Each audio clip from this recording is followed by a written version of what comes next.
টেপি, টেপি মা কোথায় গেলি রে? পুটির মা, তুমি টেপিকে দেখেছো? ছাদের দিকে গেল দেখলুম তো।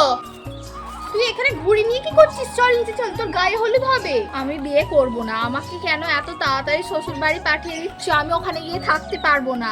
অমন কথা বলতে নেই, সবাই কি শ্বশুর বাড়ি যেতে হয়? পরে দেখবে শ্বশুর বাড়ি আপন হবে, বাপের বাড়ি পর হবে।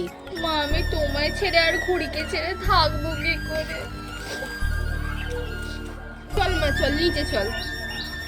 কয় গো পুটির মা, গায়ে হলুদের ব্যবস্থা করো। আমার সব ব্যবস্থা করা হয়ে গেছে।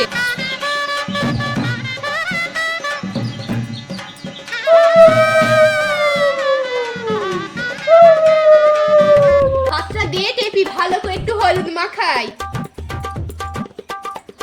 এসো ছোট মা, তোমাকে একটু মাখাই। এসো পুটির মা, তোমাকে একটু মাখাই। চলো নদীর ঘাট থেকে চানটা করিয়ে নিয়ে আসি।